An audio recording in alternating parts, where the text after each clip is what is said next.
In this episode of Whatever We Want, we are covering... You need to do a better intro voice, man. All right. In this episode of Whatever We Want, we are covering that's pretty good. Iron Man 3. That's perfect. We're covering everything from the practical effects they did with the house tilting and the skydiving scene to what it was like with a new director instead of Jon Favreau this time. Stay tuned. Enjoy the show. Give it a listen and enjoy.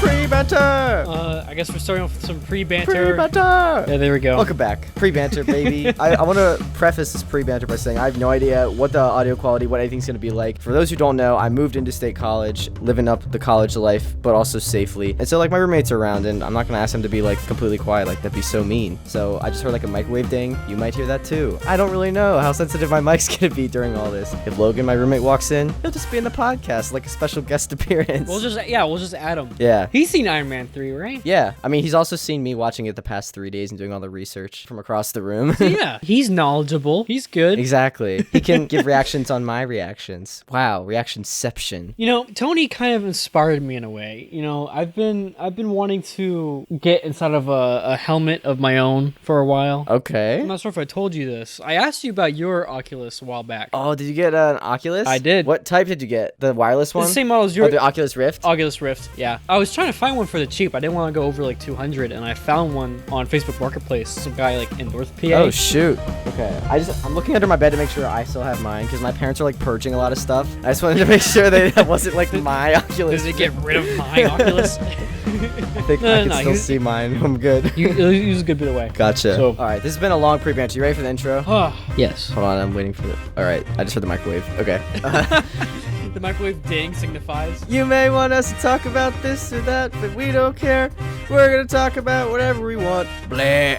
I feel also a little self-conscious because the last like 6 months we've been recording, I've been like all alone in my basement. Like no one can judge me, but now like Logan is back there and he's just like, no, Logan's not here right now. Jake. He's out in the room, but like I just feel like they can hear me because I can hear the microwave through my headphones, and also we have some neighbors. Like I don't know if they're just gonna show up. Some girls from next door come over like, who is that devilishly handsome guy talking about Iron Man 3? We have been hanging out with our neighbors, and they're actually I don't want to say anything because I feel like they might listen. They're very just nice. Cut it out. No, I'm not. Hello, neighbors. Oh gosh, I'm digging a hole. What are we talking about this week, Daniel? Before I go too far. We're talking about Iron Man 3. Yes, I'm pretty excited about this. To get back into the Marvel, going back to MCU Phase 2. Also, forgot to mention, this is Whatever We Want, the podcast where we, Jake and Daniel, two, as Daniel mentioned, devilishly handsome gentlemen, talk about movies and other things, and what goes into movies. Like Neighbors. No. The movie Neighbors? Yes, exactly. Oh, brought it back, baby. Is there anything you want to talk about before we just jump into it? No, I got my Oculus Rift thing out of the way. I just wanted to do... You told me something right before we started. Like, I've got my notebook out, and you said that you also took notes. Yeah, because you're always ragging on me. You don't have to take notes or anything. That's right, guys. Peer pressure works. That's the moral of the story. I just like to experience it. Well, no, I got this new phone for my birthday, and I was just like, you know what? I have notes open. And I took like a lot of notes, actually. They're just like little Really? Like sentences or phrases. If I breeze past anything you want to talk about, just like let me know. Yeah, and we'll go back. I'll bring it up. Also, I am like gonna be sweating and dying in this room because I turned off my fan for you, the audience's enjoyment, so that there's no like loud ringing. But that's at my own peril. I'm gonna be sweating. For a second there, I thought you were talking about me. I'm like, why would you turning off your fan help me? No, I don't care about you, dude. No, I'm kidding. It does help you a little bit. Obviously not at all. Probably. I don't even know. But I literally just showered and I'm already regretting turning off that fan. Oh well. It's fine. My neighbors will just see hot and sweaty Jake. All right, let me stop talking about my neighbors. Okay. Iron Man 3, directed by Shane Black. Mm-hmm. Also, who worked with RDJ right before RDJ got this big break with Iron Man. He worked with him in a 2005 film called Kiss Kiss Bang Bang. And it was where RDJ was like a criminal. And then he like stumbles into like an audition and like gets the part as like this cop. I don't even know this whole story, but like he's worked with some cop to like keep this part so he doesn't like go to jail or something. It's really weird. I only watched the trailer, so I don't really know everything. That sounds weird. It looks kind of interesting. But Shane Black also did The Predator in like 1987 and also the really bad one that just came out in like 2018 or whatever. And he also did Lethal Weapon. Have you seen that one? I have not. Have you? I think I have. What'd you think? What'd you think you thought? It's If it's the one I think it is, it's pretty bad. Did you see the original Predator? Yeah. What do you think of that one? Because he did that one. That one was great. All right. But this one, it was like trying to take it and make it more like family campy, but also, action. Okay. As well as like having prison inmates, and they're like, well, not prison inmates, they're like military. They all have like disabilities or something like that, and then they go off. Daniel, we're not talking about the 2018 Predator. You asked me about it. I'm just saying. I just asked what you thought of it, not the summary. Well, it was. All right, so it was. If you need to kill time, okay. We're fine. Oh, I thought you meant in the podcast if we need to kill time, like we'll talk about it. It's like, no, we don't. No, for that movie, if you need to kill time. Gotcha. It's a kill time yeah. Movie. But Iron Man 3, which is not a kill time movie. Yeah, so for some people it is. Actually, rewatching it, I remember it being worse. Really? But actually rewatching it, I actually enjoyed it this time, That's a lot of like your thoughts on all these movies. Like we should make a compilation of like how many times you're like, it's not as bad as I remember. Like each time. Well, no, there's some that you rewatch it and you're just like, that was terrible. And then there's other ones where you rewatch it and you're like, well, yeah, that was pretty good. But since it's mostly that for you so far. I also listened to the director's commentary with Shane Black, and he also had co-writer Drew Pearce with him, who literally sounded like a knockoff Tony Stark and Jarvis, because Drew Pearce was like English and like sounded very much like Paul Bettany. And Drew Pearce started off by saying, Shane won't say anything insightful, so if you're looking for that, sorry. And I kind of laughed, but like as I went through, like this was probably one of the worst director's commentaries I ever listened to. No offense to the people that, but like seriously, like throughout it, like his phone rang twice and he picked it up the second time. Really? Yeah. And at the end, like a guy that was like running the recording, like mic'd in or like called in, was like, guys, you don't have to talk through the credits, you can just sign off. He was like so done. Well, dang. And they went off on tangents. They started talking about like philosophy and stuff, and I was like, what are we doing here? I want to know. Like there's like a huge like explosion with all the Iron Men on screen. They're like, yeah, so Aristotle, and I'm like, what what are you talking about? Well, that kind of reminds me, because I now have a ethics class, right? Oh Man, it's also with my old philosophy professor. That's great. You should start talking about Iron Man. Dude. Well, no, I just want to say I can relate to that. It's funny because we had the similar experience with you watching the director's commentary, but at the same time where I had that class, because it was like a late class. Yeah. And I brought up killing like baby Hitler and like the moral principles on that. Oh my gosh, that's like Rhodey in Endgame, like talking about killing baby Thanos. Yeah. I mean, I wouldn't do it, but that's beyond the point. Iron Man 3. So the budget was $200 million. It was actually supposed to be $140 million, but then they saw how successful Avengers was, like getting like $1.5 something billion profit or like gross, and then they bumped $140 million up to $200 million, and then Iron Man 3 actually grossed $1.215 billion. So like, and it was the second Marvel movie to ever do that. And ever break it? That is crazy for like not even like a sequel, but the third in a trilogy. Like that is actually insane. Dude. That this did so well. What about Twilight? Didn't Twilight do that good? I don't know. Daniel, I can with pride say I don't know what Twilight grossed. You've never seen Twilight? I have not seen Twilight. Liz made me watch it, so it's on my brain. But I'm excited to see Robert Pattinson in Batman. That trailer just released like a week ago. Yeah, that's another good point. Yeah, all the DC stuff that's been coming out, that's been kind of crazy. Yeah. Not only the trailer for the Batman, but also like all the game stuff too. Whether it be the Suicide Squad stuff. Did you also see the Lego Star Wars trailer just came out? Oh, did it? I didn't get to see that yet. It looks pretty good. I think I might have seen like a meme about it, but I didn't actually see the trailer. But Iron Man. We keep on getting off. Iron Man 3. Oh, this was also, I found out this was the first Marvel film that was shot all digitally. Wait, really? Which like is insane because it's 2013. Before it was all film? I remember we talked about Iron Man 1. We saw that there was like those Panavision like film reels. I saw those in the behind the scenes. We talked about that. I was like, I interned there. But that's because it was film reel. So they were using like some film for that. And that's like a huge thing that like the digital versus like film like war in the movie industry is actually like crazy. Like there are a lot of directors like Christopher Nolan who are like diehard, like we got to stick with film. It's like the original. But people like George Lucas, I think I've talked about this a little bit before, but George Lucas is a big proponent for pushing towards all digital. Like he knows it's the future. And basically the argument here is that like film is, we've spent 100 years developing it and it is like really good quality because we've developed it for so long. Digital is slightly below where film is right now, and digital just came out. So George Lucas is thinking like, if we spend 100 years, all of our efforts developing digital, where will that get us kind of thing. But because so many people are like, but we have film, people are reluctant to jump over to digital. And there's like this whole debate about it. It's actually kind of interesting. So what you're trying to say is George Lucas equals Howard Stark. Yes. For Iron Man 2, I guess, where he started something. Howard Stark was actually, he was in the Peggy Carter short that was attached to this. That's right. I'd never seen it before. I forgot about that. We'll talk about that at the end. All right, so we start with that 1999 song. Eiffel 65 is the band. Blue, Da Ba Dee is the song. I looked it up because I was like, I kind of dig this song. And then as I was looking up IMDb trivia for this, I was listening to that song. Wait, you mean the I'm Blue? Yeah. I'm Blue.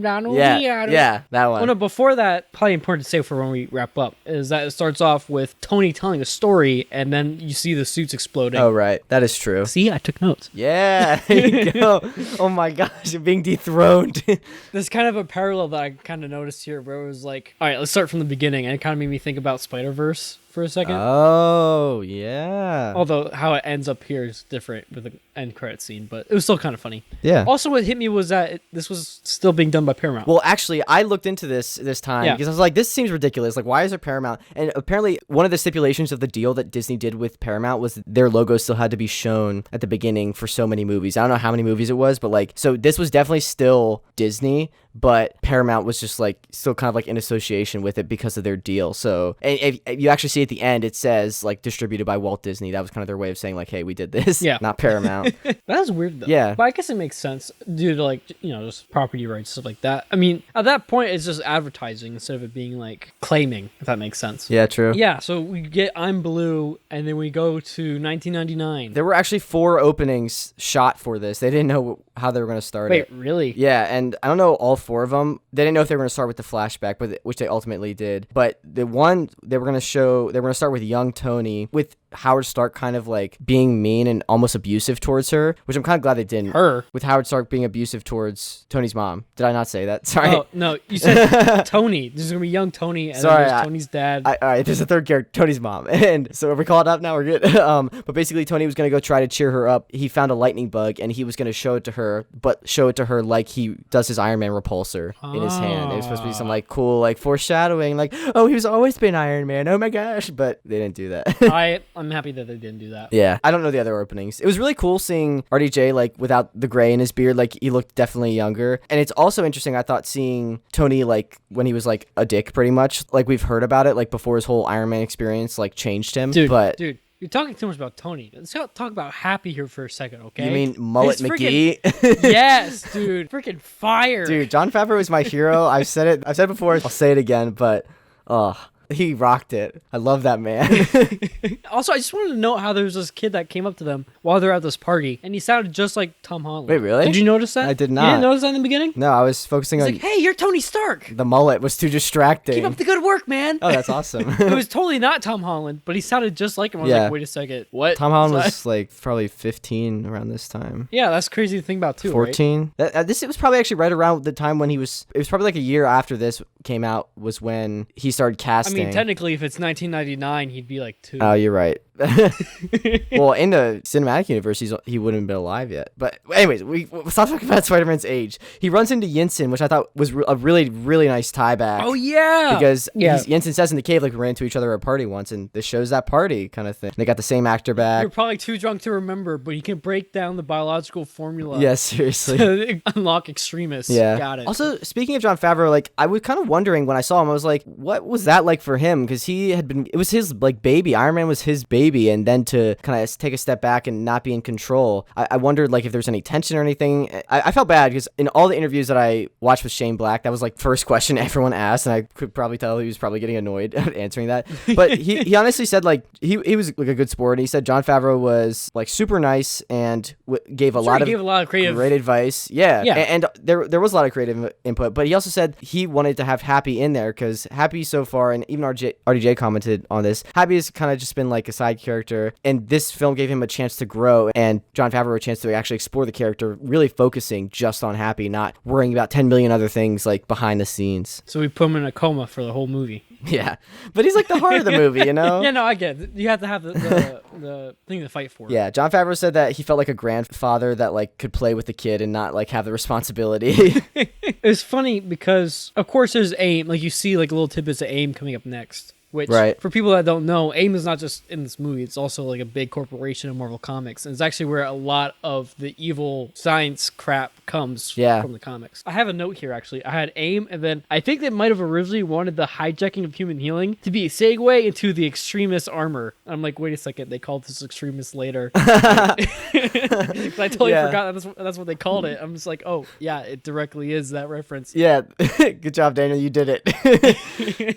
but yeah, the extremist, like, it's called the like extremist program or whatever. So you know how like the president in this film is named President Ellis? Yeah. The guy that made the extremist comic book that this is like heavily based on was named like Warren Ellis or something like that. Yep. And so that's why like the president is named Ellis. It's like a nod in reference to that guy. Yeah. Again, for people that don't know from the comic side, extremist is actually, it's like a bio-metal virus, if I am remembering correctly from the comics. I have no idea. At least 616. That Tony injects into himself because he gets injured, and then he needs to come up with a way to like always have his suit with him. So it's like it's kind of like nanotech, but it's also not, and it's like an underlying suit like that's in him. Yeah. Which they also mimicked with Mark 42 in this, where he was injecting himself. But before we get there, we're still in the flashback. We introduced to Aldrich Killian, who is played by Guy Pearce, so I think does a fantastic job. Guy Fieri? No, Guy Pearce. But he is actually Australian. Like, I had no idea. In interviews, like, it shocked me. And also, Mia, like the botanist scientist, she is British. And I was like, wow, these people do really good accents. I kid you not, I called her Evil Donna. But why? Because she looked like Donna from that 70s show a little bit. I just could not think that. Oh like, my gosh, I could see Evil it. Donna. You know what I mean? Yeah, I could see that. Evil Donna. It's not the same actress at all, but I'm just It's not. Hey, that's Evil Donna. But yeah, so before Guy Pearce was selected, Jude Law was actually considered, and he had worked with he had worked with RDJ back in Sherlock Holmes in 2009. But then ultimately, we know Jude Law went on and is in Captain Marvel, so he ended up being a part of the MCU. Anyways, pretty cool stuff. Yeah. So I feel so bad for. Yep. Yeah, sad boy on roof. Yeah. Yeah. like Tony's just a jerk. Just leave him on the roof. This crippled man. Like, I mean, yeah. Also, this brings up the first point. Like, this film is like the plot to The Incredibles. Like, actually, yeah. Like, you wronged someone years ago, then they come back and they get you, build wealth, get powerful, and like it comes to culmination. Like when he's zip tied to the bed later, I saw the how it should have ended, and it's like, this is The Incredibles, right? He's like, yeah, I'm temporarily like trapped. You're like Syndrome. I'm like Mr. Incredible. Soon I'm gonna get out and kick your butt when your plan fails. Yeah, pretty much. Yeah, it's pretty much just a scene of Tony, and then he writes down like, you know who I am and all that. I love when Happy tackles Tony when tackles him 10 seconds after the damage is done. Get down! Hey, false alarm. You're good. The next thing I have is Starkroids, and what? Instead of steroids, it's Starkroids, but it's like, I think that's supposed to be a reference like him like injecting himself with the finder things. I thought like someone said that. I was like, I missed that, but you just came up with it. Yeah, no, I just came up with that. Like that was the first thought that came to my mind. I'm like, oh, he's injecting himself with Starkroids. Right. That makes sense. But just one more thing about what's his face on the roof. This is where like Aldrich really understands, and we talked about it later, but like the power in being in the shadows and not being a target. So he kind of embraces that, like this like low point in his life to like become his identity. And then now we get to Tony injecting himself with the micro impeder something. Starkroids, yeah. I love that the dummy has the dunce cap on. That was actually RDJ's suggestion, and it was on the first day of shooting. Well, I mean, yeah, it makes sense. It's like a Tony thing to do, Yeah. Especially if he hasn't slept in like 72 hours. Wait, Logan, say hi. You could be on the podcast. Hey, what's up? That was Logan. I don't know if that's gonna pick it up, but that was Logan. No, I picked it up. I heard him. My roommate. All right, he's pretty good. All right. Anyways, so Mark 40. We found out he's on Mark 42, which is like that means he's on a ton of work since Avengers, because he was on like Mark 7 since then. Yeah. Which is crazy. Also, what do you think is the point of the Mark 42 like being able to go into pieces? Like why? Well, how practical is that? Well, modularization. If it was me, it would be to be able to, because he's had 41 suits before this, right? And we actually saw, I think it was Mark 41 in the end scene where the suit also comes apart, but right. I'm not sure if it was able to like come to him or not. So it might have been like staged for it's kind of like how he does it later on with Hulkbuster, where if he needs an extra part, he can just toss it, and then have a new one fly True. in. That whole system. That is very true. Yeah. But then we get to see the Mandarin on TV. Yeah, Mandarin boy. What are your thoughts on that whole fake out? You mean like the fact that he's an actor? Like the reveal later. Okay, yeah. So I was going to say the reveal later on. I mean, I guess we're not really spoiling anything because this movie came out years Spoilers. You've been warned. Well, here's the thing, right? They said that they were going to do the actual Mandarin now with Shang-Chi. Yeah, for Shang-Chi. So, like, you can't be mad now. But, like, at the time, people were pissed. People were mad. Because he had the perfect look and everything. You're like, oh, he's just an actor. It's just like, what? Give him the rings. What? You know? Yeah. No, he's just some, like, sleazy homeless guy who had plastic surgery. And now he's just, I really liked doing drugs. Because, like, I'm also, like, I have not read many of the Iron Man comics. So, like, I wasn't too, like, upset that they strayed so far from the comics. But also, like, part of the MCU is trying to do that expectation subversion, and like some people say they went too far, but this is definitely like a modern retelling. Like Shane Black said that they wanted to think of what the modern version of the Mandarin would be, and it probably, and like back in the 60s or 70s, whenever it was made, the Mandarin was made, the like face of evil to Americans was like communist China, so that's why that was the Mandarin. So now today it'd be like this think tank organization, and that's what kind of Killian embodies. Just that phrase. Yeah, I'm putting together this think tank. You know? It's like some guy in a bubble, and he's just like, guys, I have an idea. The brain, let's unlock it. Yeah, you see 100%. This small hole right here? That means we need upgraded. Upgrades, people, upgrades. Dude, robots, we need to watch that too.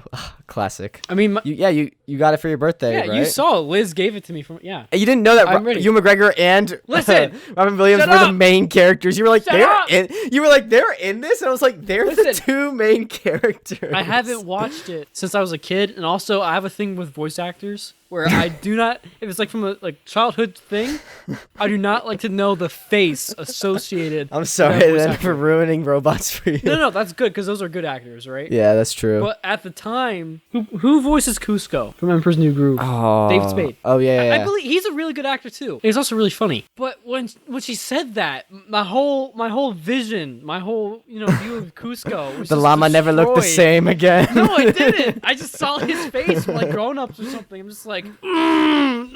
Oh man. All right, back to the tank. So my next note is Iron Patriot first look. Wait. What?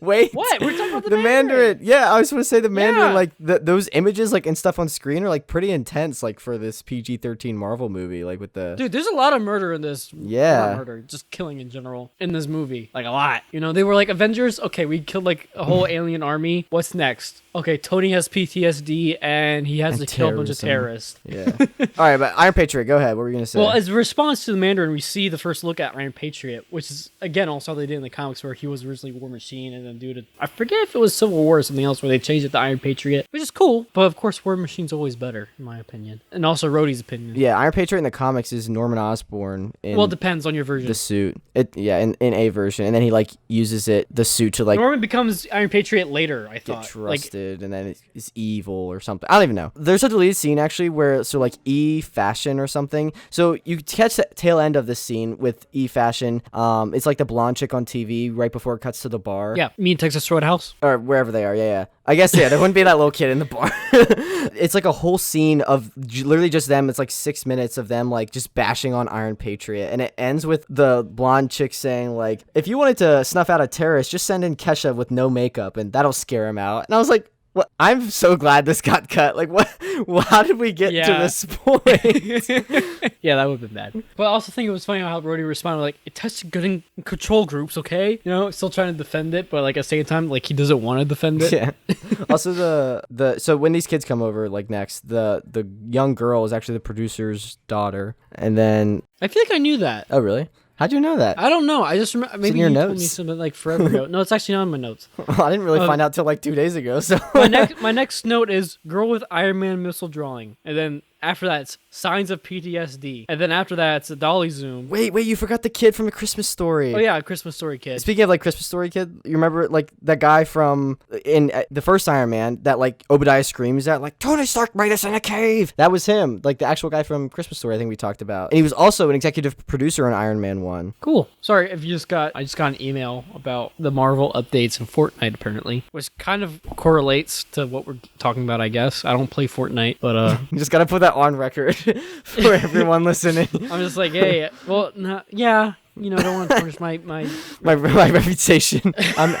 I'm not a loser. I'm just here on my podcast talking about dissecting Marvel movies. Well, no, I have. I'm cool. I swear. I'm signed into Epic Games email. Do that like Unreal Engine and stuff like that. Oh, dude! Speaking of Epic Games, this is actually a great segue. Or I have to leave this in now, but so one of the later Iron Patriot scenes, like I think I don't know what it is, but like it was filmed. So they filmed all this in North Carolina because of some tax thing, and they went into Epic Games like headquarters and filmed a scene for Iron Patriot in there. Really? Yeah, I thought you would find that very interesting. That is very interesting. Maybe I should just walk in as Iron Patriot one day. Maybe that will work. Like, we're just doing a sequel. We're doing an Iron Patriot spinoff. Just let me walk around. Yeah, that'll work for sure. But yeah, so we get the PTSD. I think it's interesting that they talk about this. The director, like Shane Black, actually wanted to originally explore what we talked about last time, that one storyline that talked about Tony's alcoholism. But because they did it in Iron Man 2 just a little bit, like touch upon it, they didn't really want to go into that more. Go into that again? Yeah. So they decided to do this PTSD thing. And I think it makes sense, especially with how they did Avengers. Exactly, yeah. Like what would that do to just a regular person? Like, Tony even says, like, I'm just a guy in a tin can. Like, ugh. I'm not sure if I agree with how they resolved it, but the idea behind it makes sense. Yeah. I also was looking at the HUD effects again, and it's just, they're still so good. Like, when he gets into the suit to assess his anxiety attack, you see, like, the HUD reflections in his, like, eyes. It's so... artistry. But speaking of like the Iron Man suits and then like the HUDs and the VFX and everything, so I said, just started classes at college, and literally like I think it was the first day of class in my digital art class, which is like 3D modeling and stuff. He was like, I just want to show examples of how this can be used, and he was like, there's medical applications, there's video game applications, and there's film applications, and he showed like a video for each. And for the film one, he showed a VFX reel for Iron Man 3 that like that not a lot of people have access to, and I was like, this is amazing. And like it just showed like all the detail that went into like just planning all the suits like at the end and everything. And actually it was really funny. They had like some sketches, and some of the original sketches are literally looks like a kid drew it like on a napkin. It was actually pretty rough, like the original concept drawings. I was like, wow, okay, I guess I can be a concept artist now for Marvel with my skills. I mean, I've seen your storyboard. Let's not talk about that. Oh my god, dude, your storyboards are great. They're amazing. Hey, it got the job done. All right. For the audience, his storyboards are stick figures. It's gotta out me. They have good faces, though. Yeah. Well, they do. Yeah. Strong jaws. Well, they're more round, but strong eyes. Like I don't know. All right. Back to Iron Man. So he flies off to end the scene. I really like... It was a really cool swipe. It wipes. Yeah. Like, it wipes as he's flying. It really reminded me of, like, the Star Wars wipes that we talked about. Yeah. I had that as a nose. I said, nice fly wipe. Speaking of... Oh, sorry. A little tangent here. The Star Wars, like, wipes... So, you know, when we talked back in episode 3 about the, like, cross-cutting between Anakin and Padme when he was in the temple, she was in her home? Yeah. So, we were talking in my editing class, and we had to watch a video, and that came up, and I was like, oh my gosh, we talked about the editing in this. And they were like, this is an example of something that should have just been cut entirely. And I was like, oh, okay. I thought they were going to go into it more like I did. But they were like, yeah, this is trash. And I was like, what? Who said that it's trash? The whole class or your professor? No. It was like a video we were told to watch. They just said, they didn't say the editing was bad. They said like the whole sequence, like the whole segment should have been cut because it really didn't add anything, which I completely agree. But that being said, even though it didn't add anything, like in their opinion, like I feel like it's good for being nothing. You know what I mean? I felt like it helped the timing and also the shift into, Anakin changing. Yeah. So back to the tank. Happy's the head of security, the badge man. It's his third day or something. For Pepper at Stark because Tony's no longer working there. Right. And then Killian walks in for like their meeting. Yeah, and he shows her his brain. His big brain. This scene is actually really interesting because like you don't think about it, but it is like a huge exposition dump. But it's done for like a good reason. Like it makes sense like he would come in wanting to pitch now that Tony's not the head of Stark and to get more funding and stuff. And it also secondary purpose is that it drives tension between Pepper and Tony because he's like flirting with his girlfriend. So I honestly didn't notice it was a lot of exposition, but like looking back, like it is. Well, yeah, it does. But does it? Because here's the thing, right? Extremists. Tells you enough, but... Well, no, like I'm trying to get to like this... Keeps you guessing. The meat of extreme... Because they show it later where it's like injections, right? It's like fluid injections, I guess. Right. But he shows her the hole like the in his brain, the slot in his brain. So if he already has it, then how's, you know what I'm saying? How's that work? Maybe he just wanted to show her his brain. maybe this is actually not. But is it really his brain, or does he have his Nintendo game card in that slot already? But she pinched him. That had nothing to do with the slot. She pinched him. Oh yeah, I guess that's. Yeah. I mean, that could be simulated. It's fine. Here, let me show you this hole. This shows that I'm not different, but I'm different. Okay. I feel like I could say something, but I feel like that would not be appropriate. So, Extremis. Oh, wait. I had a dad joke here. Let me say this quick. Okay. The dude's name is Killing It, right? Yeah. His name's really killing it. So, Extremis.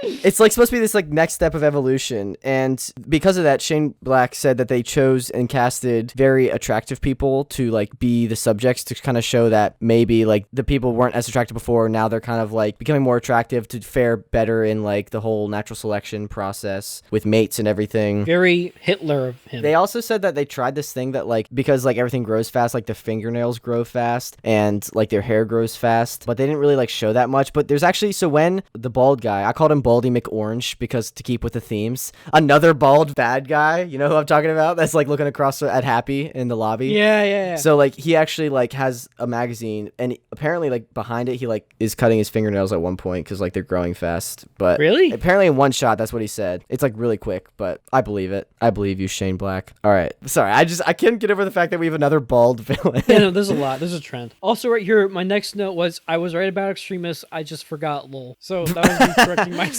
about my note earlier. I love that your notes are just like you like laughing with yourself, like, oh, silly me. Oh, I'm such an idiot. What a cool guy you are, Daniel. Oh, thanks, Daniel. I also noted like Happy's quote here where he was like, I'm gonna track that guy. If it gets rough, so be it. So then we get to Tony in his Malibu home, which is really cool. And I actually saw the place where that was based on when I was in LA. You just have to bring that up every time, don't you?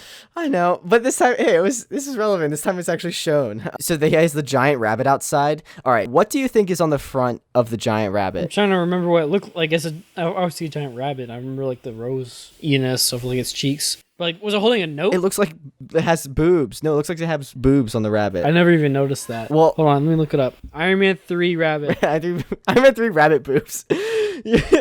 Someone's gonna check your internet history like, what the heck is Daniel into? Do you see it? Oh, you're talking about the hands? Yeah. Well, I never saw. Jake, your mind is so twisted. No.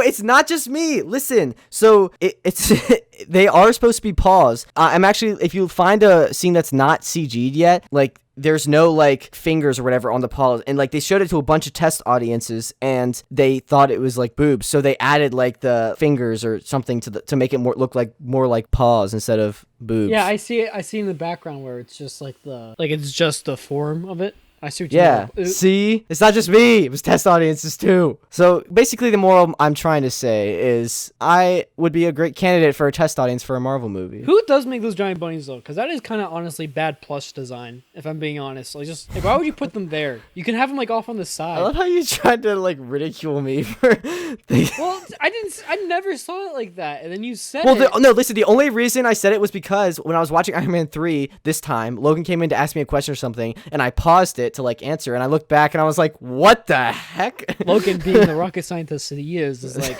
does that rabbit have boobs? No, it wasn't.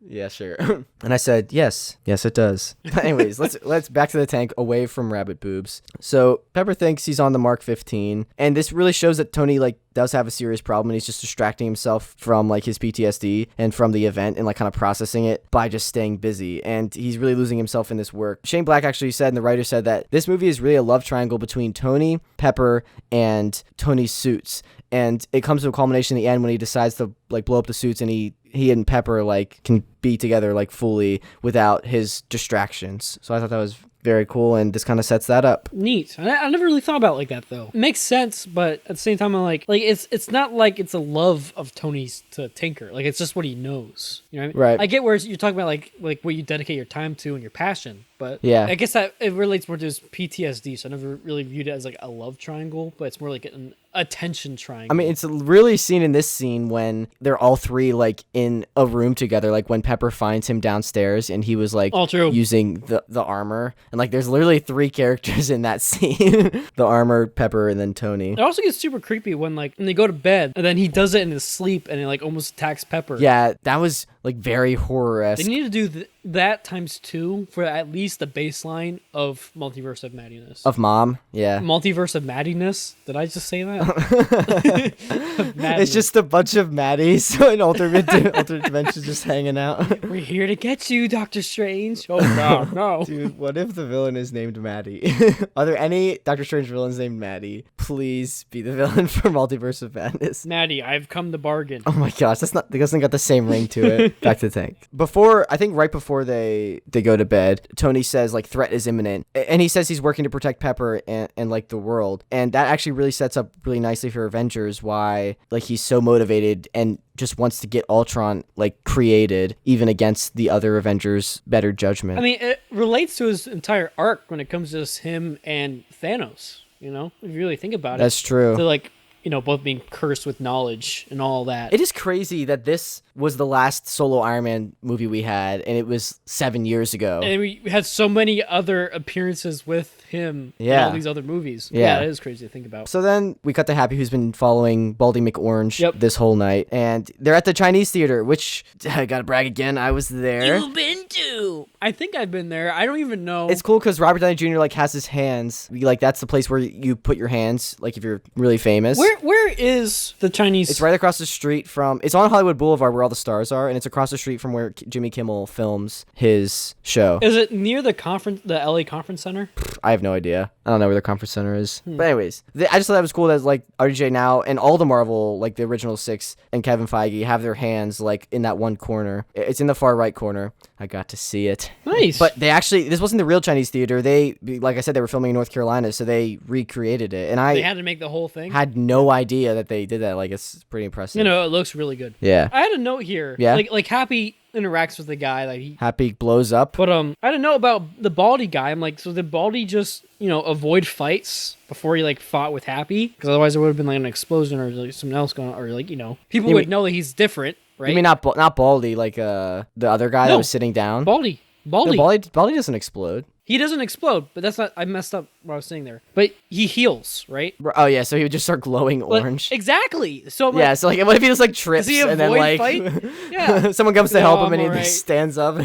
You know? Yeah. Like, what do you do there? Or does he just like kill everybody that sees that he becomes orange? He's like, maybe. Like he trips, like he said, and then like somebody comes over, he's like, you know too much, and you're like, oh my god, he's the orange killer. It's like there's like this like rumor of like an orange killer that like right before you die you see orange and then like you just like see him and you're like, oh no, it's him. Oh no, my time has come. But yeah, so Happy explodes. The guy next to Happy explodes. Right. He's somehow further away enough to survive, but he's really messed up. Right. And Happy is the unsung hero of this. Like because he points and looks at the right spot, like the rest of Iron Man 3 can happen. This is one thing, actually, one part where Shane Black actually did say something very informative. He said that during the director's commentary, he said all the like embers and ash falling was CG, and it like really adds to the atmosphere, and he gave praise to the VFX department. I think I saw a breakdown of that, actually. Oh, really? Yeah, it was very impressive. I forget where I saw it. It was from forever ago. But I remember seeing the slate of it. Well, ILM did not work on this. This is the first Iron Man film that ILM did not work on. They hired out... Really? They did Digital Domain, who does a lot of Marvel stuff, and then they also did Weta Digital, which Weta did Lord of the Rings. They were actually on Corridor. Didn't they also do Thanos and Hawk later on? Yep, they did Thanos snapping and messed up the thumb a little bit if you look really closely. Listen, we're not going to talk about it. It's fine. I mean, it's in the shadowed area of like a finger being pressed. Honestly, if like you don't even notice. Corridor didn't point out, I would have never known. Yeah. So yeah, then the Mandarin talks about fortune cookies and white people, and he like bashes them. Honestly, really smart script because like it wasn't like an intentional bombing; it just was an accident. And then Killian uses that event to like craft this whole speech about like America being fake and ruining Chinese culture and stuff like that. Like, it's an interesting way. Like, I really think Killian is a very smart villain that does not actively work against himself. Yeah. Also, in the first draft, there were supposed to be 5 villains. And in the very first draft, Mia, the botanist, was supposed to be the lead villain. And Killian wasn't even in the first draft, but got rewritten a lot. Evil Donna. Yeah. I also, so in the next hospital scene, I really like that Stark is so nice and with Happy. Like, and especially like the Downton Abbey thing, that was actually Jon Favreau's suggestion because he thought the themes aligned. It was originally supposed to be UFC that Stark was going to suggest to put on for Happy on TV, but Favreau thought the themes aligned. He also thought it'd be funnier if Happy's favorite show was Downton Abbey. Yeah. No, I feel like it's definitely a better option there. Yeah. I feel like it's really cool that Tony Stark puts on this persona of being like this sarcastic, like doesn't really care guy, but like when his friend is so injured, like he's there in the hospital. Instant mom mode. And he knows what show he wants. Yeah, and he's just like he knows and there for him, which I thought was very, very nice. My notes were Happy in hospital, Tony cares. And then the next one's Tony mad, start searching for Mandarin. I get like he's mad as he's leaving the hospital. Everybody's like, what are you going to do? But like taking the guy's phone and then chucking it and then bill me. And also giving her a home address. Yeah, I'm like, dude, what are you doing? He's probably also like freaking out because of the PTSD, and also then his like one of his best friends just like got exploded. So like, and he also is after Avengers probably is feeling like, I'm kind of like nothing can stop me now because like I just survived that kind of thing. So you don't really know what he's thinking. He's probably just a whirlwind of emotions. Yeah. This is also where they start talking about philosophy. I wrote that down in the director's commentary. So yeah, Aristotle. Yeah. Missile flies into Tony's house. Well, no. Seriously. What comes up next is the Detective Iron Man. Well, yeah, Detective Iron Man. He does the whole thing, sets up the flight path, which is actually really cool. I like how they set up the scene, like you said, how they point out for Tennessee, the dog tags and all that, figure out where to go. Right. But then I have Evil Donna is back, gluten-free waffles. I was watching, I think, Cinema Sins, and it was like Tony Stark eats gluten-free waffles, and then it sinned it. And then there's this one quote from Tony where it's like, it's a big bunny, relax about it. Yeah, this actually like whole like dialogue is very simple. Like the camera angles are very simple, and it's just building up in intensity and speed until the missile hits. But it's just like such a like mundane, simple like argument. I think it's done really well. Yeah, no, it's done really well, especially because of the different. Because like you said, it is rising, but it's not like there's a big jump between having an argument like that to a missile flying into your house. You know? And people were confused why like Jarvis didn't catch it, but also you got to think like Jarvis is like going crazy, like trying to do the detective work downstairs, and also like he's watching all the other choppers. Like he said, he gave the world's press like his home address. If you actually look briefly, you can see the side of the choppers that are shooting the missiles. They actually have like news logos on them as kind of like a cover. As a cover. So yeah, I also like the missile comes in, right? And then you see Tony does his thing. And he just instinctively throws it to Pepper. Like, I really liked that. Yeah. He has a form, whatever you want to call it, like a technique. To automatically send it to Pepper, Yeah. That's, again, Tony cares. Robert Downey Jr. also cares because he was someone who pushed very much that Pepper would have more action scenes in this one, not just be the damsel in distress this time. So that's shown here, and then also at the end. But here she saves Tony, and the floor like splits apart and they get separated. That was actually practical. Like they built like part of the Malibu house like on a soundstage and put it on like a gimbal so that like the floor could literally like split and like it could be like leaning like so many degrees. I don't know how many, but like I thought that was done really well. Yeah, that's really cool. Looks good. I agree with that. With having her have more part in this, I really like how Tony was just like stopping, and at that point Pepper like she just kicked into it, It wasn't like where she like just froze up and was like the damsel in distress, where we've seen her before, right? Although you can argue in Iron Man 1 when she like goes to try to find Obadiah. True, yeah, with Coulson. Now I've been in other situations where she has actively gone out. So it felt within her character, but also, it's nice to see her do more as well. Yeah. Also, so like when she's in the suit here, she got to bring her kids to set, and she got like major mom points, she said, for being in the Iron Man suit. Iron Man suit. She actually said that when they were in London, they allowed her and gave her the opportunity to do a private screening with her 2 kids and like 17 of their friends. So she like got major mom points for that. Whoa, dude, that would be, oh my god. Yeah. That'd be a dream. Also, right here when Pepper like can't figure out the repulsor and then like blasts, Well, that's set up because then it shows like she's used it and she probably figured it out from that. So at the end when she blasts, like she knows what she's doing. So that was a nice little setup payoff there too. Yeah, I didn't even think about that, but yeah, that does make sense. My next thing I said was there's this one shot with Butterfingers, and it's like he's just like reaching up as like the whole house is coming down. And you're like, oh no, poor Butterfingers. Oh yeah, the like two robots are like trying to help each other. It's like I was no. so sad. I really like when Tony calls the suit back and like Pepper like spins and twirls and like the like, suit comes off. I like when he suits up and like it's a prototype, so like he has to like be creative, like come throw up with the new missile, ways. Yeah, like shoot a piano. Yeah. Whose idea was this? It's from ASDF movies. You guys should check that out. I know. It's been forever, dude. I haven't heard that name in years. I like turtles. Also, at this point, Shane said. No, the writer revealed this about Shane. He said what Shane thinks of action sequences, he pictures the people as dogs, so he feels more empathy to see if he's going too far or not. See, that's me, but with Butterfingers. I just need to imagine everybody as Butterfingers. No.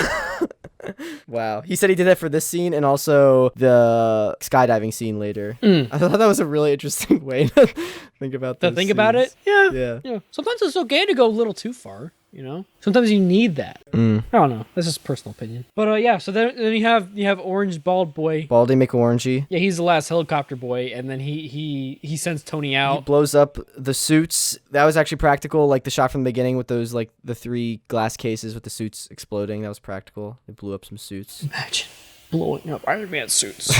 Yeah, seriously. So, Tony's underwater. I really like how the gauntlet pulls him out. Yeah, I feel like they're like 4 movies in with Iron Man now, and they're still coming up with super creative ways to like keep the armor innovative and interesting. I think that's very difficult to do, so props to them. It's nice to just see the overall evolution of it and like how it also logically makes sense of like how it's been evolving. And I mean, even most of his suits, like later, like they did design like all the suits, which is crazy. But like just some of the suits we see like in close-ups, like they have like a purpose. They're very different, and they like solve a potential problem that Tony probably has come up with or come across or like thought about. So it makes sense. And now Tony crashes in Tennessee. Yep. He's had a rough day. Also, why does it snow in Tennessee? Like, I guess it's Christmas, but... It was Christmas. It can snow in Tennessee on Christmas. Does it really snow in Tennessee? It can. In an earlier draft, there was a malfunction. Jarvis malfunctions even more before they crash land and like ejects Tony out of the suit midair, and like Tony's like hanging on to the suit like as it's flying still, which I think that would have been interesting to see. That would have been very interesting to see. But I feel like it would have demeaned like trust in the suit later on. Right. True. I got really sad when Jarvis like fizzled out. I think I need to go to sleep, sir.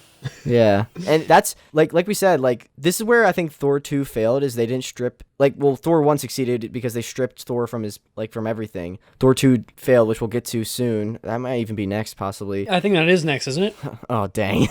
But they just kept him at like full power level. Here, they literally stripped Tony from everything. Like Jarvis was his way of communicating all the time and like being able to talk so that it's not weird for the audience for him to talk to himself, which he still does a little bit after Jarvis dies, but it's fine because it's Tony Stark. But like now he's literally like totally alone, which is something we haven't seen since the cave in Iron Man 1, and even then he had Yinsen. Yeah, that is true. Also Shane Black said that people were like confused. Oh, why didn't the suit make it past Tennessee? Like, how'd it run out of power so fast? Like the other suits can make it around the world. We got to think like this is a prototype. Also, it probably wasn't flight ready. Like this is kind of out of the blue that a missile came. Yeah, and also thinking about like all the other, like you can tell that some of the systems obviously weren't operational yet. Like it wasn't combat ready and stuff like that. Right. So it's reasonable why you can't like launch missiles, because you might not actually have the launcher in set, right? But for the flight system, I know other suits have their own arc reactor, whereas this one I thought was mainly powering off. Was it powering off Tony's, or did it have its own as well? I'm not sure. I think it had its own. I think it has its own reserve. I think it does have its own because when it has its own because when he throws it on Killian, it explodes. Yeah, that's true. Because it needs to charge. And yeah, it needs to charge. So yeah, then he eventually kind of stumbles around, gets into the garage eventually, Harley's garage. Yep. What did you think of the dynamic between Harley and RDJ? It was a good test for Peter. Or Tony Stark. That's all I really need to say about that. I mean, it starts setting him up to like trying to interact with not just kids, but like, you know, himself trying to get back into being Iron Man. Because I feel like at this point, especially with his anxiety and PTSD, he's still obviously Iron Man, but it's hard to be Iron Man when you can't face what you need to face. You know what I mean? Yeah. Which is what's happening in a lot of these situations. He's thinking about what he needs to do, but then he might go off or have an attack. Yeah. And it stops him. Which is what we see later on when he's driving on the side of the road and then Harley. Yeah, and Harley's like, it's not charging, and he's like, oh, I have to do this without a suit. Yeah. I like their relationship a lot, and he goes to Endgame, the funeral in Endgame, and I feel bad. No one knew Everybody was like, who he was. who is that? As soon as I saw him, I was like, oh my gosh, it's Harley. Yeah. And everyone was like, who? I was like, oh, you're not a connoisseur like me. But just imagine being like a kid from Tennessee and then freaking... And then Tony Stark, Iron Man. Tony Stark's like presumed dead, and then he just shows up in your garage. There's also this one line where he's like, "Dad's leave, no need to be a pussy about it." I'm just like, That's, yeah, damn. like, damn.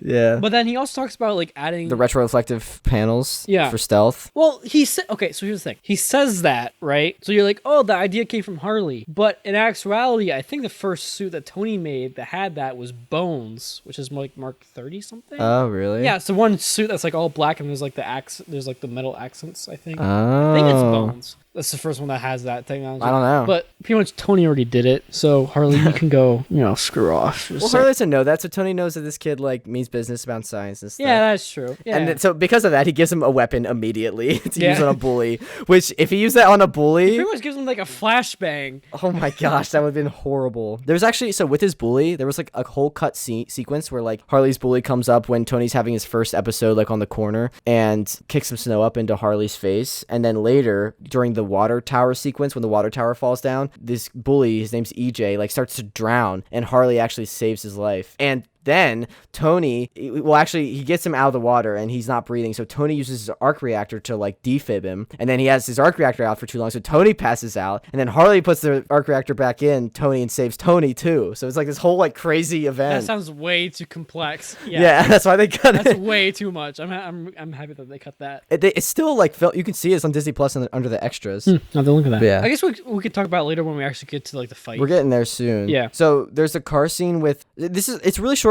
I probably wouldn't even mention it, but Shane said that this car scene between Pepper and the botanist was actually extremely difficult to edit because they got so few shots and people, like, the continuity never lined up. Like, everyone was just, like, looking all over the place, or, like, Pepper's hands were, like, going crazy. I just thought that was interesting. That it seemed like such a simple scene, like, when you see it, but, like, apparently it was, like, a huge hassle. You gotta love it when things are overly complicated for no reason. Yeah. But also, before that, a very important note is the message that Pepper gets, because he puts on Tony's helmet from the wreckage. A message for the king. A message from the king. Oh God! I said for the king. I messed it up.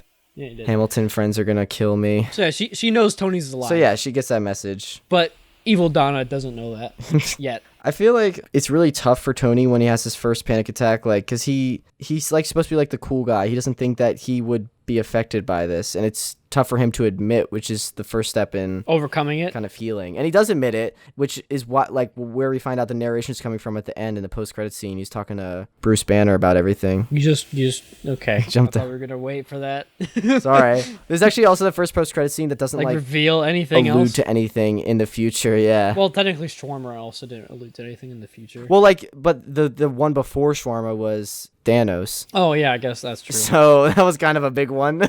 Yeah. To court death. Yeah. So Tony goes to the bar to meet Mrs. Mom. It's the mom of the guy that blew up. No, Mrs. Bomb Mom is the name. Oh my God. It's the mom of the sex baba from Scott Pilgrim. 1, 2, 3, 4. The bar goes crazy with the orange people. Dude,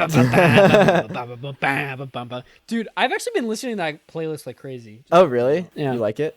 I love it. Well, speaking of this bar, that was actually a church, and they like set decorate it to make it look like a bar. Take me to church. That was some good set decorating. I mean, I'm pretty like, as long as you have the good angles, right, and then have like that like a bar set up. I think you did really good. Like, I couldn't even tell. Yeah. At this point in the director's commentary, they said the longest cut of the film was 3 hours, and there was like some Afghanistan scene. There was this bar scene was going to be longer, and they said the improv was kind of getting out of hand. And they mentioned something like, "Oh, we had to cut Bert the cat," and I was like, "What? Bert the cat?" And then the Shane said that, and then the writer was like, "No, not Bert the cat." What the heck? So I'm curious where Bert the cat fits in the MCU. What is Bert the cat? Is he like friends with with Howard the Duck? I'm just imagining there's a cut. There's a cut. There's a cut with where just every scene of Killian, he has like a evil cat. He's just petting the whole time. Yeah. Bert the Cat's actually the name of like a little microscopic cat that he put into the slot in his brain. So his whole brain is actually just being played around with by this cat. And that's why he's so evil.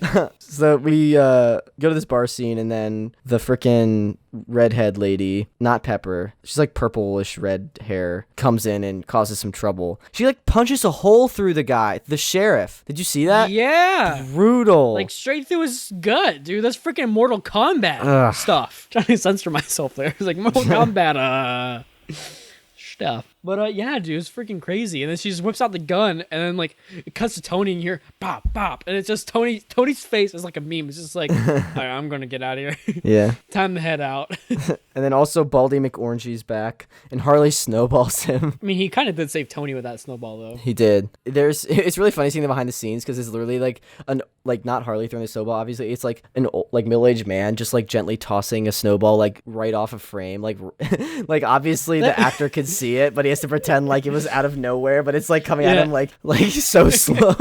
But that actor, I'm ready. That actor actually said that it was 3 weeks of night shoots for that sequence, and they worked from 7 p.m. to 7 a.m. So many snowballs for that long. That's insane. Yeah, that is insane. That's a lot. They come out pretty good though. It was a good fight scene. Yeah, I love Tony's one-liners. I dated hotter chicks than you. She's on fire. And then Tony blows her up and protects himself with a fridge, Indiana Jones style. Yeah. So this is where the water tower sequence happens. And actually, so the water tower says Rose Hill on it, and that was the name of the town they were filming in North Carolina, and they liked the name so much that they just named it. So it's a real town, Rose Hill, North Carolina, but they just made it Rose Hill, Tennessee for the purpose of this movie. Mm-hmm. You want to hear my notes for this fight scene? Sure. It was pretty much Tony freaks, right? That was like at the beginning. That was like right before with Harley. And then there's Face Scar Lady. And then there's Tony saying to that one, like, Tony gets around the car, and there's a guy hiding behind the car, and Tony's like, crazy, huh? Watch this. And he just jumps through the window. He's like, watch this, and does the most ungraceful thing in the entire world. And then the next one is Big Boom on the B word, because Tony blew her up. Yeah. And then Water Tower go burr.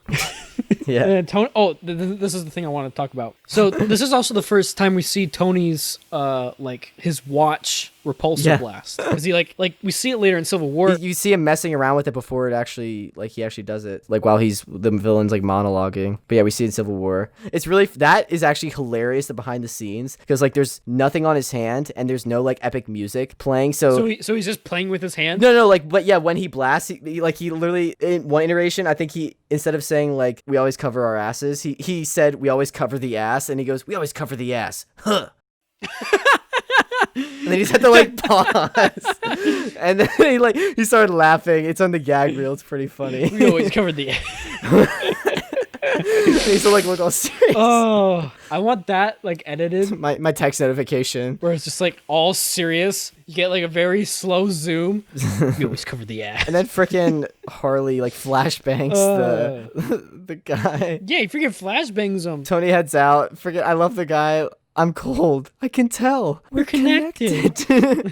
He was actually, apparently, the director said that Tony was wearing, like, supposed to be like in his like rags, but he was wearing like a $2,000 Gucci scarf. And then the writer was like, "How can you charge that much for anything? Like, what? How?" I mean, if people will pay for it, then they'll buy it. You know? Yeah. Also, I feel like America. Iron Man 3 takes place during Christmas, so like, is this another like contender for the best Christmas movie along with like Die Hard? No, I think Die Hard is just beat. This is a good. It's okay. I'm just saying it should be like considered like in the running, you know, because it is a Christmas movie. The thing with Die Hard, it's like at a Christmas party, and there's a lot more Christmas themes. Was the giant boob bunny not enough? That's an Easter theme. I still have that pulled up. I have not closed that tab. You're messed up, Jake. You're messed up. I didn't want to click and. Like, why would you omit that? What would your neighbors think? They're not going to listen this far, and it's fine. They actually do, and they're just like, wow, he doesn't think we listen to the podcast. All right, I closed the tab if you're still listening, everyone. So that's what that click was. He actually opened up a new tab with another one. I have him on both my monitors. Back to the tank. What are we doing? So, Mandarin, again. He shoots a guy on TV, even though the president called. Yeah. Did he actually shoot him though? Because he's like, these guns are all fake and stuff like that. But then, well, I think Trevor didn't think it was real. we don't see the Roxxon guy. But I think he did shoot him. Okay. Yeah, that's kind of bad. But that's another mention of like another Marvel like corporation, Roxxon. Oh, really? Roxxon's another big one. What is that from? They're like everywhere. Oh. I mean, just the comics, but you know, you also see them a lot in games too. What's the one from Spider-Man 2099? Alchemex. Alchemex. I almost said Alcatraz. I was like, that is not it. I know. Nope. Okay. You're close. All right. Yeah, no, it's Alchemex. Tony calls War Machine, calls Rhodes, and is like, hey, I'm alive, bro. I need your login. He's like, it's War Machine 68 is my username. And I was like, oh, so close to greatness. And then War Machine's Roxas is, what's it called? His password's pretty funny. With an X. Yeah. We get our Stan Lee cameo at the pageant. Yep. Still up a 10 for the pageant. I don't know where I saw this, but I heard that like Stan Lee was a little uncomfortable like judging all those women, but I don't know if that was true or not. Maybe he was having the time of his life. I don't know. Why? He literally has another one in a strip club later on. No, that was it. Here comes Chastity. That was his most uncomfortable one, he said, was with Deadpool. I forgot about that. Yeah. Okay. So no, he was probably fine with this one. He enjoyed this one. I loved Gary. So, dude, Gary. In the deleted scenes, there was all the footage. They compiled all the footage of Gary just riffing, and like he goes on. He's like, he starts talking about his tattoo. He's like, yeah, your eyes on my tattoo are more dead than your eyes in real life. And he's like, and he starts flexing his arm. He's like, look, I can give you a headache if I flex my forearm. And then he's like, my cousin also has a tattoo of a bird. She can make hers fly if she goes like this. He starts like waving his arm around. He's like, we should all hang out. He just like goes off. Oh my god, freaking Gary. So funny. Gary's the guy. Tony needs Gary, and Gary needs be quiet about it. Gary's the guy. I wonder if it's the same Gary, the stormtrooper from Robot Chicken. Oh my god. MCU and Star Wars are combined. Connected, confirmed. But anyways, so Gary helps out. Tony hacks AIM, gets that nice boost in internet. Yep. I need that too. I need a Gary in my life to boost my internet. Yeah, you really do, honestly. I mean, I'm at college now and I purchased Xfinity, so I think it's slightly better. But when all of us are on Zoom, have you done an internet test yet? I have not. But when all of us are on Zoom, like it is not good. I mean, I bet because how many? There's four of us. Yeah. Yeah. All four streaming. Like yeah, pretty much. My note is Tony hacks and sees Big Boy blow. Yeah. I like the next scene here with Pepper and Mia, like the botanist, saying how like Pepper's trying. You mean Evil Donna? Yeah, sorry, I keep forgetting how Pepper and Evil Donna are saying. I literally thought like I misspoke there. I was like, wait, Pepper's a spice. Pepper's not the name of, and I was like, wait, yes it is. That's the name of her. I don't know why that messed me up so much. But anyways, no, her name is Salt. Pepper, and Evil Donna, like Pepper tells her like that Tony was the same way as Killian. Like they started with like military contract making weapons and then they changed. You could see Evil Donna kind of become slightly less evil until then like Killian comes in and yeah. This is where Shane got his first phone call also in the director's commentary. Really? And they started talking about what they don't like about phone calls for the next 3 minutes. And I was like, what am I doing with my life? Oh my god, I hate phone calls. I'm trying to do this commentary. They were talking about like spam calls and like I don't even remember because I tuned out. I was like, I'm just gonna watch this and try to get more information because this is not helping me. Then Killian comes in, snaps the neck. Forgot that happened. It legit scared me. I like jumped in my seat. I was like, oh, we're doing Man of Steel over here now. Yeah.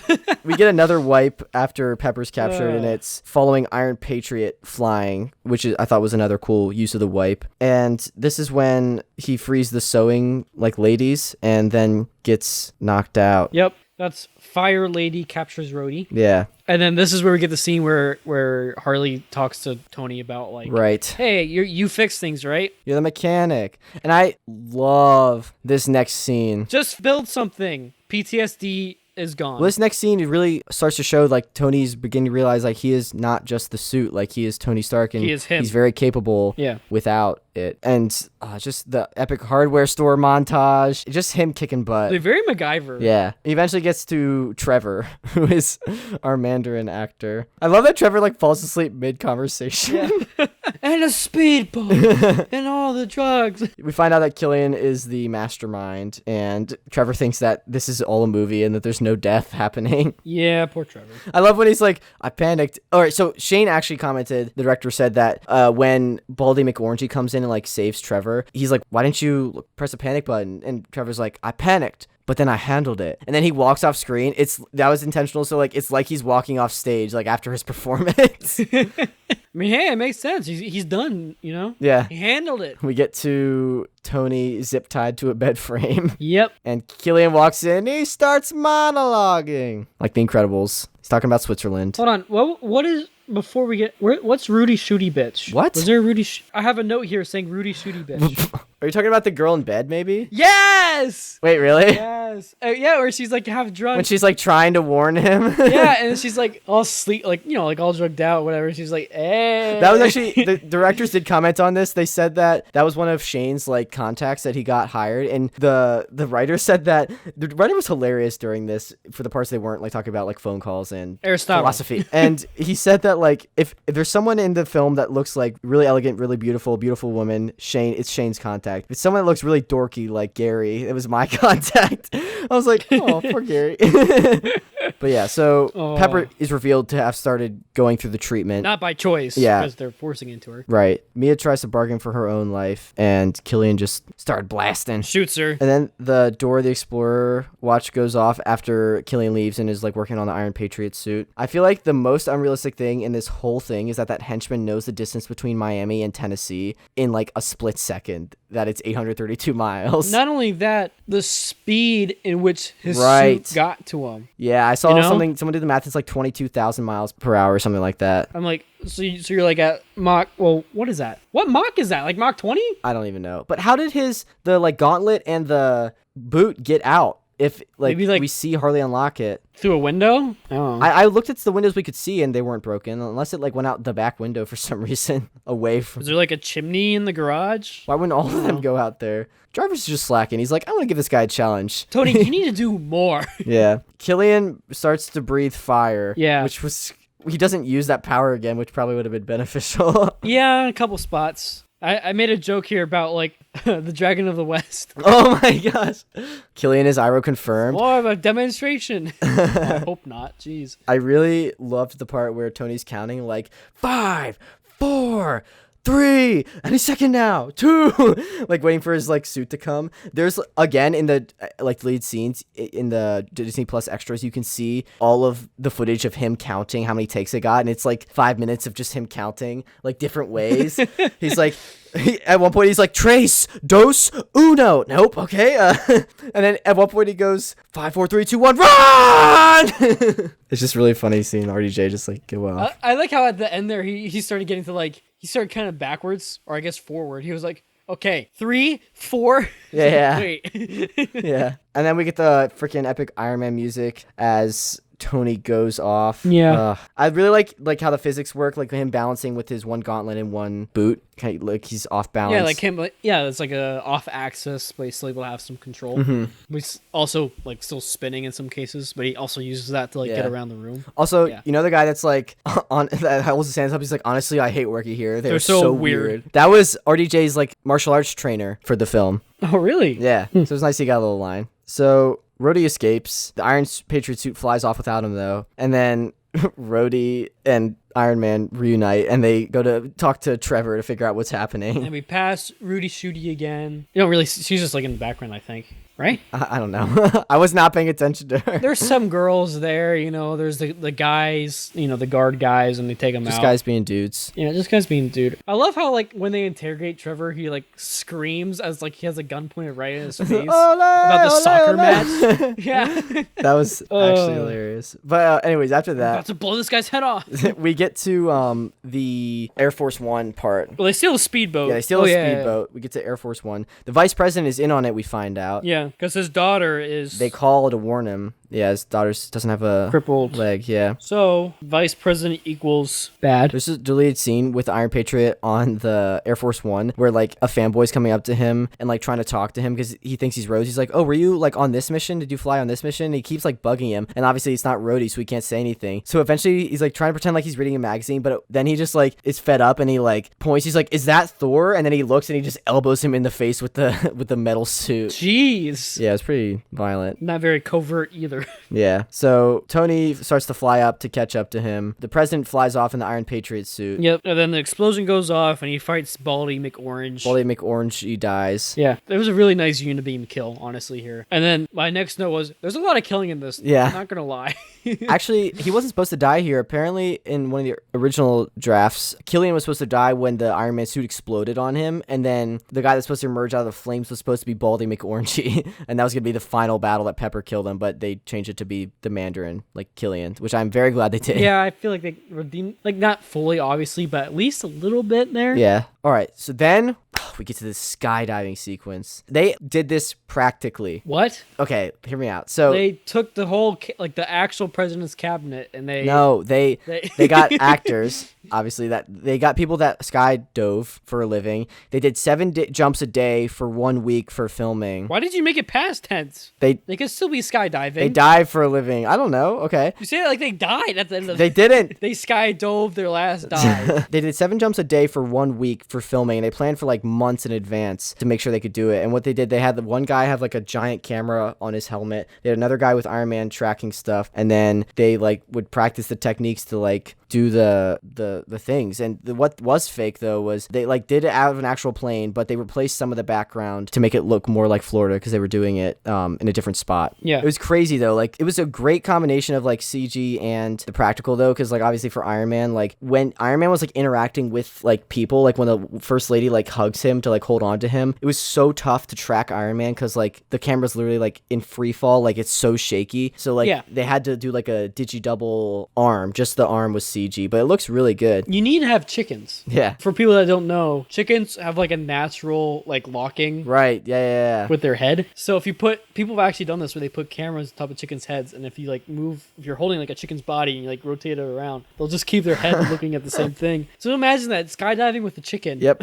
Just put you just like see high tech for Iron Man movie, you know, a camera like on a chicken. Yeah, like a GoPro just on a chicken. Like, what are you doing? We're filming Iron Man. He has like his little like own helmet on, a little chicken helmet. Yeah, but Kevin Feige actually said in an interview that this was the biggest practical stunt scene in all of Marvel up to that point, which is kind of crazy. Yeah. But after that, he saves them all, monkey ladder thing style. He activates the house party protocol. Yep, I have that in my notes. And all those suits that like people had to think up of and model. So much work. Pepper survives the procedure. She's his trophy. Yep. Then we get the shot of the president being hung up like, I'm gonna Why do you think that the suit doesn't work when the president's in it? Like a president. Like a president.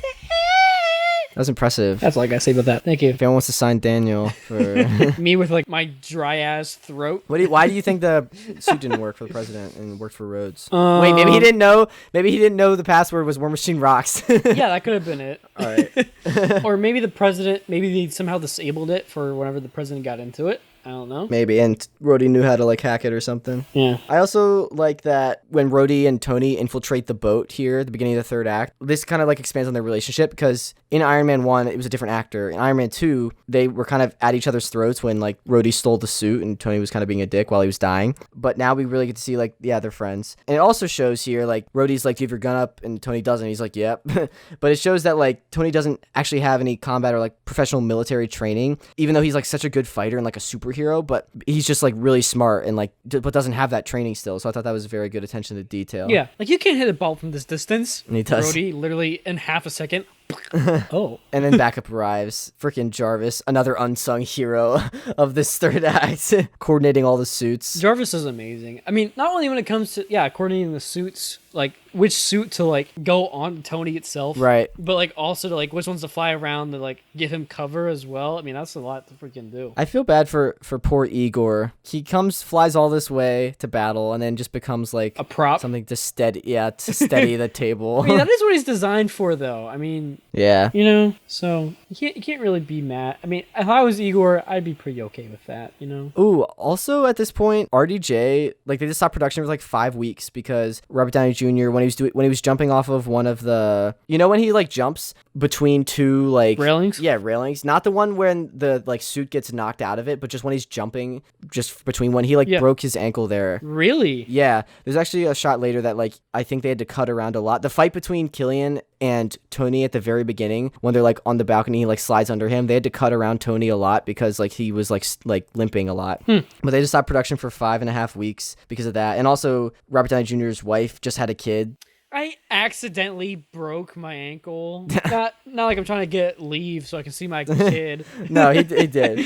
Yeah. Gwyneth Paltrow actually said it was really tough for Tony for Tony mentally to go through that because like he has been like living it up for the past so many years, and that reality check like kind of like it really parallels this movie actually. Wow. You meant Robert, not I mean because They're the same. Daniel, they're the same. Yeah. Yeah, but actually because this got pushed and delayed in the edit room, they had to be in there for every day up until like 2 a.m. Like it was a crazy edit schedule. Jeez. So thank you, editors. We love you. And that's all I have to say about that. You want to know what my next note is? Sure. Pepper gets paid. Aww. Because we think she dies. My next note is Killian births from the floor while Tony's trying to save Pepper. Oh yeah, that does happen before that. And then he cuts off his arm. Ugh. I mean, oh dude, that was rough. It worked there, so I guess he thought it would work on Thanos, but he was just very wrong. Yeah, good point. Both with the sword and an idea. Yeah. Good point. So Rhodey has a cool scene. He saves the president here. Oh my goodness, freaking Rhodey. What? Hang on, Mr. President. And he starts like whispering it, like, okay, hang on, Mr. President. Like, how's he going to hear you from that far, Rhodey? I don't think he really has a choice to hang on. He's in the suit. Yeah, he's just, well, yeah. And then Rhodey's just like, I'm going to yeet myself on this crate. I'm going to force these two knockoff Deadpools to fly off as I swing like a chandelier. Gonna swing from the crate to the next line. From the crate. Grabbing the president. To the next line. To then making him the next line. It's like a really, really, it's like, honestly, it's like poor man's Spider-Man. Yeah. Maybe that's why. Maybe Tony looked over and saw that, and he was like, "That's really cool," and that's why he likes Spider-Man so much. He's like, that reminds me of that one time Rhodey saved the president. Kid, you got something. The next part. So when Gwyneth dies, it was actually her idea. Shane Black said to like be in the sports bra, like her costume was her idea. He was like, I did not make her do that, just so everyone knows. Hey, it could have also been a bunny with big boobs. You know, I'm just saying. They're hands, Daniel. Come on, get your mind out of the gutter. I got goosebumps when I thought she died, like when the first time we saw this. I thought you were about to say you got goosebumps for the bunny. Oh my gosh, no. Stop. I got goosebumps when she died. Pepper like died. Or you thought she died? I thought she died when I first saw this. I thought she actually died. And I was like, oh my gosh, they're doing this. And Tony is mad. Yeah, Tony's big mad. I also love how many times he just is like eject. Yeah. You know. Well, that's a whole part of this whole thing. Like a big thing is that of this final fight is showing Tony and realizing that like he is not the suit again. Like his suits are very expendable, like expendable. He is not. So it, like especially like the part where like they cut the leg off the suit and he like ejects his leg, like all that stuff. Like it's not about the suits, it's about him. I also liked at this part villains. We talked about like I give it past the first movie. It's like the opposite of the hero, like an evil Iron Man suit. And this one was not. It was a different villain. And it challenged Tony. So I give props to that. Yeah. So yeah, we pretty much have this whole scene where like he, goes from suit to suit, and then eventually 42 comes back in. Yeah, the prodigal son. And it falls apart. Oh, whatever. I did not expect him to like put it on Killian the first time I saw this. I was like, oh, that's smart. And then no, it's definitely a Tony thing to do. Here comes the boom. Also, some of the suits had like a lot of fun names. The director said, like he said some of the names they started listing them off were Doozer, The Godfather, Munchkin. Yep. Fatty was one. Yep. There was one called that didn't have a name, and then they named one Mary Kate and Ashley after like they named two of them Mary Kate and Ashley after like the Olsen sisters, which is funny because now Elizabeth Olsen is in the MCU. Yeah. So wait, does that mean if there's the Olsen sisters in the MCU and then you have Emily? There's another one of her, but it's like not her. Back to the take. So Killian's shirt, like my brain. Yeah, my brain. You just like you put on Killian's thing, and like it's just like exploding, like his like brain projector. Hey, look, it's my brain. Killian's like in Pepper's office, and like he puts his brain like shower thing on, and like they're in the brain, and then he asks her out, and then she's like no. And you just see his brain, just like all the color just like drains from it, goes away. But yeah, so like, Killian. Speaking of Killian, his his shirt comes off and you see a tattoo. Someone said it's a Fin Fang Foom, like that giant dragon thing. Really? That was another Iron Man villain. I don't know if that's the case, but like it kind of looks like it. I wouldn't be surprised. No, is it Fing Fang Foom the one for Iron Fist? He's fought Iron Man as well, and he also fought Spider-Man in one of the comics I read. But I think he is mainly Iron Fist. I'm not entirely sure though. Yeah. Anyways, he blows up the Mark 42. Yeah. Yeah, and now when Killian comes back, he really looks like a monster, like the Mandarin. And then Pepper whacks him. My note for this is Pepe Pepper goes ham. I'm so happy she's alive. Even Tony is speechless. Yeah, he's like, what is going on here? I love how after she like kills him, she's like, that was really violent. Yeah, she's like, just flips back. She's like, what is going on here? They came up with most of that. They said this like end part like on the day because they didn't have the stuff written out. And then we get Clean Slate Protocol. Yeah, I think it was a good ending, especially with how, like you said, with the love triangle, which I'm calling more of a touching triangle, but right. Yeah, with the Clean Slate triangle. Clean Slate Triangle. Clean Slate Triangle. My brain. What? I mean, again, like we said, I was even confused that like why does Tony, and I think every win or cinema wins helped me understand this, that like people are confused like why does Tony then have suits again? I don't think this is like Tony giving up Iron Man. He even says at the end like I am Iron Man. I am Iron Man. Yeah. I think it's Tony just starting over because I think these like last 40 suits whatever were like distractions from Pepper, and like he was just kind of getting obsessive over like trying to solve a single problem with each suit, and now he's gotten past that and he can build suits that just function well, are not like this product of like this hysteria that he's going through. Yeah, exactly. It's not feeding into his PTSD. It's actually now more for, Iron Man superhero function than just okay, I gotta save the world, oh my god, everything's gonna end. So yeah. Then we get some cleanup, so Pepper gets healed, and then and Tony also gets shrapnel out. Yeah. Does this mean that he has to like live with a giant hole in his chest for the rest of his life? Well, does he have like a plug he wears? What is it, just like a regular outlet, you mean? I mean, actually, you know what? In Ultron? Yeah, in Ultron they like heal the skin. That's probably what he did. Yeah, probably. Because I think you see in Endgame when he like takes off his like nanotech things and hands it to Cap at the very beginning, like he does have like a scar there? No, he just doesn't. He doesn't have like a hole. Is what I'm saying. Oh yeah.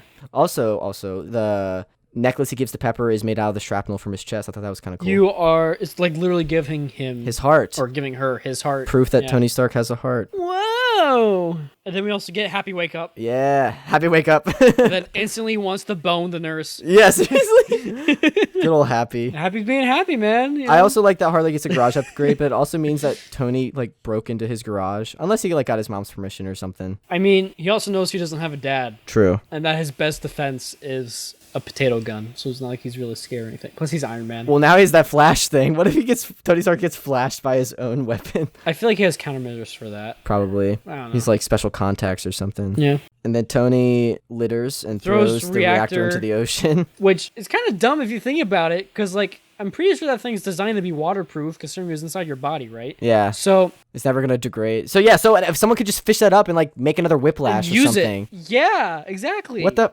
Oh, Tony, you're so dumb. But like you're smart, but you're dumb. We get those stylized credits then. Yeah. There's no AC/DC in this Iron Man. This is the only film that did not have without that. Without ADCC. A B B C D E. Also, I wrote down here that like video. It's not that interesting, but if it's like that video for the VFX reel, if people want to listen to it, it is vimeo.com/669444464. If people want to check that out. Also be in the description if you want to check it out. So yeah, pretty much what I wrote down was like the theme of this movie's really changed, and like all the changes that Tony has to go through. Yeah. Not only with his PTSD, but also like literal change when it comes to he lost his house and has to also like go somewhere else. Right. Yeah. Has to change how he's living with Pepper. Has to change his ideology about Iron Man. True. Yeah. Yeah. Again, he saw it as a suit before, but now he's seeing it like I am Iron Man, which is also why that saying it again at the end there. Someone summed it up really nice that I saw. I think before. It was Tony Stark needed Iron Man, and now Tony Stark is choosing to be Iron Man. I think that kind of sums it up nicely. Yeah, I think that definitely makes it summed up. Yeah, so this is also during the credits when he took the phone call because someone was at his home apparently, like his gate, and he got a notification, so he took a phone call. And then this is also where the third person popped up and was like, "Hey guys, why don't you just do a sign off?" And then they kept talking for 4 minutes after that guy like told them to do that. They kept acting like they were gonna do one, and then just like got doing tangents. Well, so did they actually sign off then, or were they just like they did? We're gonna cut it. There's like 3 minutes of credits where they don't talk, surprisingly. No offense, you guys did a good job. I liked Iron Man 3. Yeah, Iron Man 3 was good. And then the end credit with Bruce. Yeah, I really liked watching the interviews for this because this was right after like the Avengers, so like a lot more people were covering them, so I had more to watch. The cast talked about how kind of like strange it was going from like Iron Man that wasn't really that talked about. Like literally during Comic-Con for Iron Man, like Robert Downey Jr. could like walk around like and not get tackled by fans, and that's so not the case anymore. Like it's just insane. That's one thing I would like. Honestly, I'd hate that because you're losing some freedom. Yeah, that's true. In essence, when like you get to that level of popularity, which must suck, you know, like you can't just be doing regular stuff. Like I'm sure you can't do a degree, but at the same time, it's like you're globally recognized to a degree, which is new. Yeah, for real. People also ask like where the Avengers and like Shield is during this. Well, first of all, like I don't think it would make sense if they came in because the point of this was that Tony Stark is like getting stripped from everything as being alone, but also AIM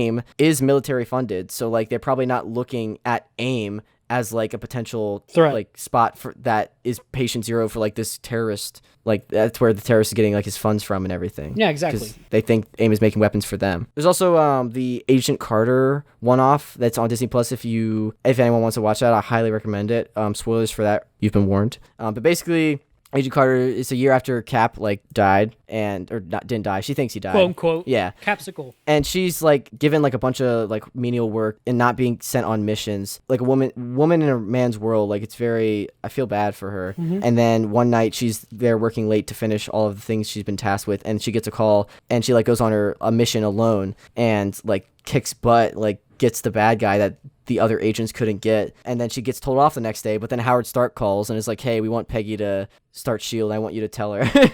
So, hey, Peggy, we remember that you're actually a badass.